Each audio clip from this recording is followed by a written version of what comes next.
we never hear him talk. Because you don't do. Your physique You can't talk. You can't talk. Now. You got can't no talk. muscles, so his muscles gone. His voice is gone. Hey, look at that. Hey, talk that shit. This is gone. Hey, you can't train that. You can't train that jaw. You gonna get fucked. Oh my God. All I say is, Bill, what was said yesterday? what the hell? Devin needed his daddy here. Happened to Ryan Garcia. This is not the same Ryan Garcia. No. At all. No. I got multiple personalities. Listen, everyone tune I got in. multiple Make personalities. This is going to be And a you don't great want to fight. see the crazy one. You want to see the crazy personality. Wait, listen. Anyways, we did been doing some research for Mario. He fought Keith Thurman with 10-ounce gloves. We don't want that. We want 8-ounce. What's that? Keith Thurman, he fought him with 10-ounce gloves. We want 8-ounce. So we want to know what decision you're gonna make. Are you gonna do 8-ounce or 10-ounce? I want it 8. I want to go at it straight up. Oh, 8? We want the danger. It's already determined. We already got our 8 ounces. Okay, so we're doing 8. Are you Let's kidding? go. Let's go, baby. Let's go. Okay, well, I don't know who we're getting, but we're doing 8-ounce. That's what we get. Oh, no, 8. There you go. 8-ounce or 10-ounce. He picked 8. So we're not even going to give it to him. Actually, you know what? You heard me your decision. All right. All right. Oh! That's me. Devin Haney instantly disrupted the tone of the press conference, shifting it from standard promotion into sharp tension within moments, making everything suddenly feel serious. I'm not a You and your cheerleader. son is some For a bitches. great You the fight, biggest bro. bitch out of all of them. You a big bitch. That's why you was a big right. You a bitch. Listen. You a little bitch. You a bitch. It's coming back. It's coming back. Get him! Get him! I love it. Bill brings it out of me That might be though. a fraction of Ryan Garcia that we saw. Okay, hey, I don't give a f what you say, Bill. A whole bit of it. There they are. WBC. Woo! Yeah.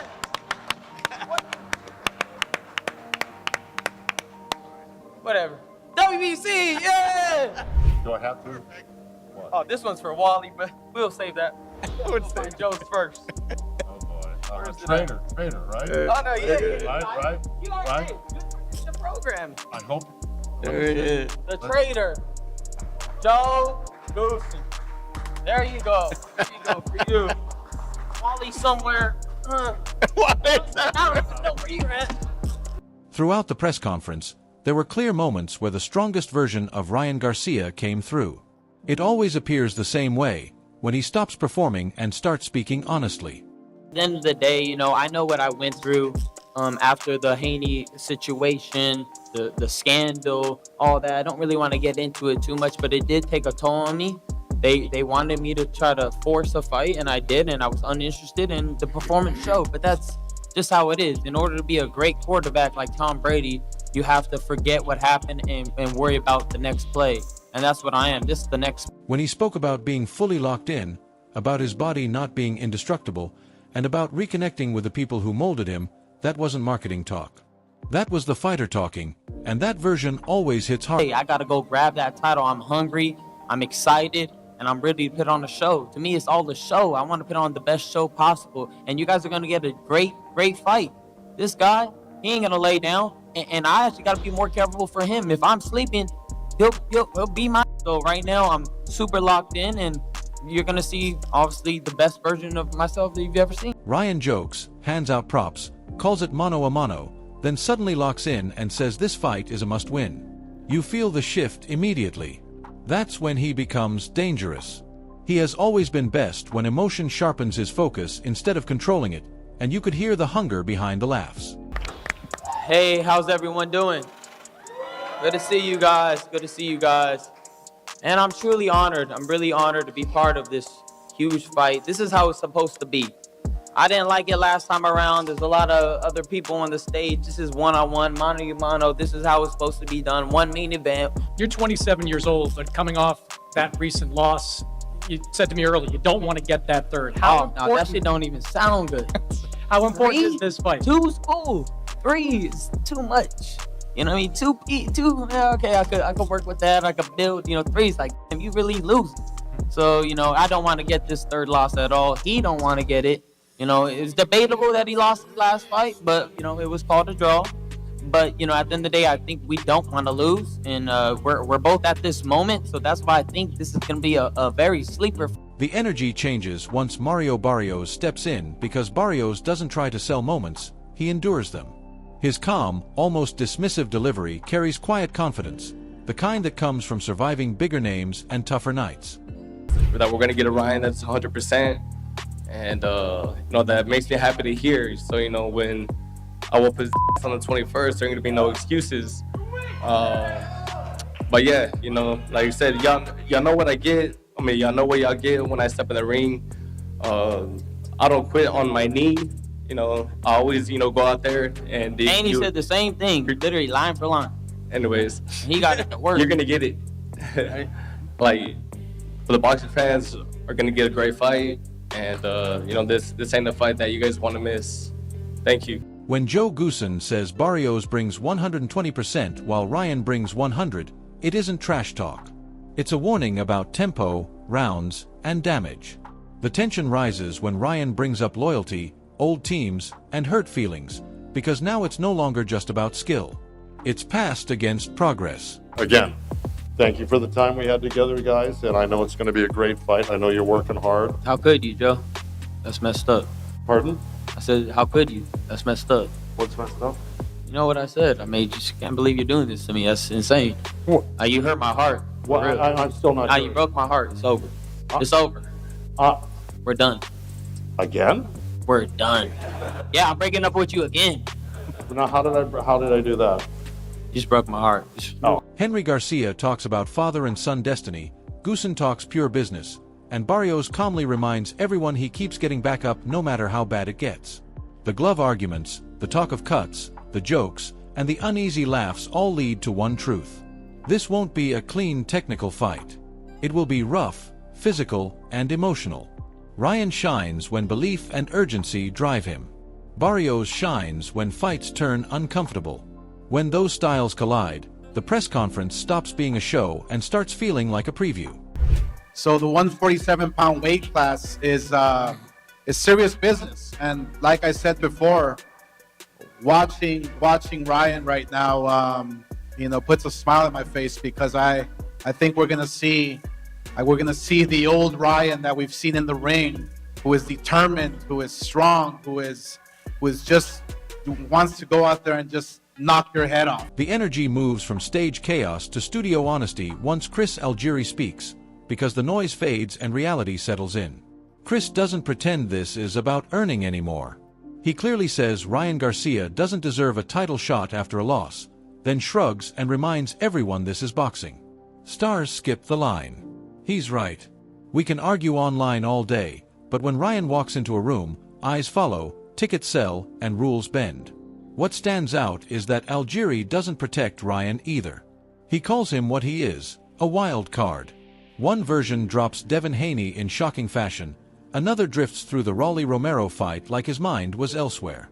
Yes, of course. And is he deserving? No, absolutely not. We all know that. We know that. He knows that. You can't go off of losses and go right into world title fights. It's laughable. But when you're a superstar, and Ryan is that, he's a global star, you can do that. Manny Pacquiao comes out of retirement, 5 years, steps right into a world title fight. Okay, is it right? No. Does he deserve it? No. But does it happen? Yes. And does it work? Yes. And is this going to work? Yes. So it is what. That's the real fight. Not Ryan versus Mario Barrios, but Ryan versus consistency. When Chris breaks down Barrios, there's no hype, just facts. Simple, steady, tough, and that's exactly why he's dangerous. Basic fighters don't beat themselves. They wait and let you make mistakes. Algieri nails it when he says if Ryan isn't sharp, basic will embarrass brilliant. Then he flips it again, because if Ryan times that left hook like he did against Haney, the fight could end suddenly and violently. That's the tension. That's why everyone is watching, even if the logic doesn't add up. Chris keeps circling the same warning. Ryan is unpredictable because he doesn't always know which version is showing up. That's not disrespect. It's the most honest breakdown in boxing. This fight isn't about belts or rankings. It's about whether chaos learns discipline or discipline outlasts chaos under the lights. I think the implications for the winner here, especially if it's Ryan, are huge. So, but again, Ryan is one of the biggest question marks in the game. Super talented guy, but sometimes does not show up. Rolly Romero, people were talking about, him walking through rollies like it was nothing, and then he ends up taking a loss, getting dropped and losing. So there's I don't know exactly who's going to win this fight, because that's when it comes to Ryan, any prediction you make, it can go completely opposite. The shift from Algieri's analysis to Conor Benn's raw honesty feels natural, because Conor doesn't speak like a commentator. He speaks like a fighter who has lived chaos and recognizes it. When he says he leans toward Barrios because Ryan is a liability, it isn't hate. It's a diagnosis. He's not questioning talent, he's questioning reliability, and in boxing that's colder. He clearly says consistency beats everything. That's where Barrios becomes dangerous without saying much. He doesn't need viral moments. He needs rounds, rhythm, and an opponent who might hesitate. When Conor talks about Ryan's struggles, there's empathy mixed with warning.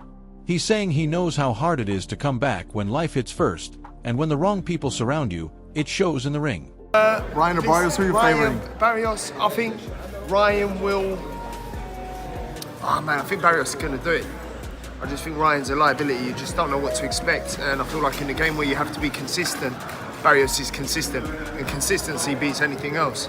You know, but I think I'd like to do Rolly in May.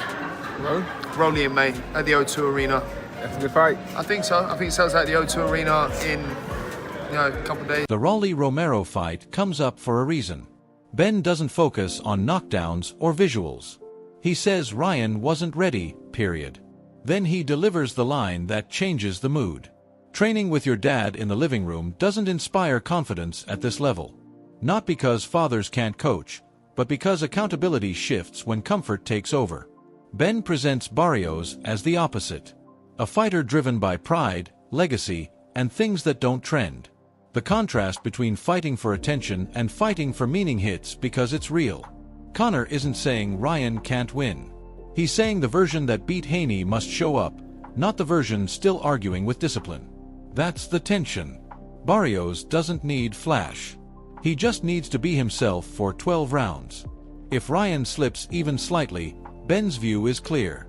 Steady hands usually beat fast hands when fights go long. Is he prepared now? You know, he looks unbelievable in the Haney fight. He smashed Haney to pieces. You know, so hopefully he pulls himself together, or has pulled himself together. The fact that he's training with his dad in his living room doesn't give me good signs. He's making influencer money. So why is he going to choose to do a hard sport where you have, true hard fighting Mexican like Barrios, who's coming and fighting with pride, fighting with his balls, fighting with dignity, fighting for legacy. Very different for someone who's fighting for clicks and views. Just when Conor Ben frames everything like a therapist comparing instability and discipline, Rolly-Romero bursts in and says he's not here to analyze anything, he's here to laugh at the uncertainty. That's classic Rolly. He doesn't pretend to know which Ryan Garcia will appear. He uses that uncertainty as a weapon. When he shrugs and asks what people expect, he's pointing straight at the chaos and saying that is the fight. When he jokes that Ryan might still be shaken from their bout, it's humor mixed with pressure. Beneath the jokes is a reminder that the Romero fight exposed something real. He keeps circling the same idea from different angles. Unpredictability isn't mystery, it's danger. The streaming jokes and money comments land because that's Rolly doing what he does best, poking at image versus reality. We're uncertain what kind of Ryan we're going to get, right? Like what kind of, how's he going to see him come into the fight? Conor Ben said that. Albert said that we don't know what to expect, what kind of Ryan. If we get a Ryan, obviously focused and training, then he could beat a good fight versus Barrios. So what do you think? I don't know what I think. You know, like I said.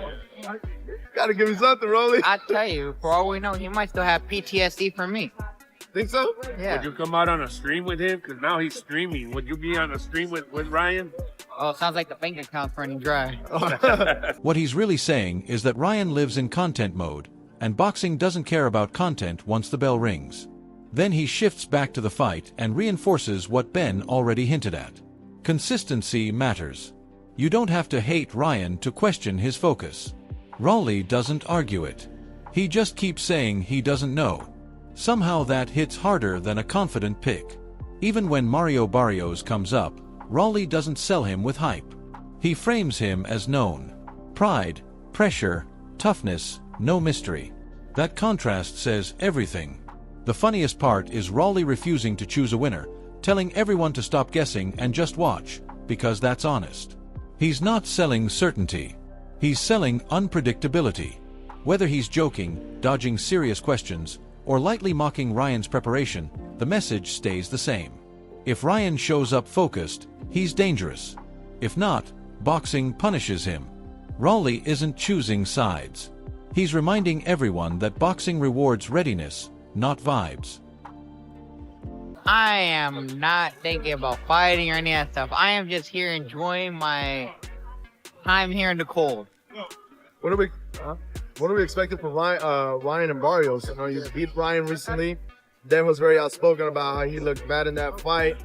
What kind of Ryan do we expect coming into that fight versus Mario Barrios? I don't know. What do you guys all expect? When you put all of this together, the picture becomes clear without being simple. Ryan Garcia represents volatility, belief, and moments where emotion turns into something special. Mario Barrios represents repetition, toughness, and being the same fighter no matter how loud the moment gets. The press conference showed flashes of the best Ryan, the honest Ryan, the dangerous one who appears when he stops performing. Algieri broke it down like a scout, reminding us that talent without consistency is a gamble. Conor Benn stripped it down further, saying reliability beats brilliance once rounds pile up. And Raleigh Romero, in his chaotic way, tied it together by laughing at the uncertainty and daring anyone to act like they know what will happen. That's why this fight feels bigger than rankings or logic. It's chaos versus control, urgency versus patience, belief versus habit. One fighter must prove he can stay focused when things get uncomfortable. The other must prove that discomfort is where he lives. There's no clean prediction, only a real collision of identities that will answer hard questions for both careers. Drop your opinion in the comments. Let's talk about it. And don't forget to like, share, and subscribe to the King B0 Shing. See you next time.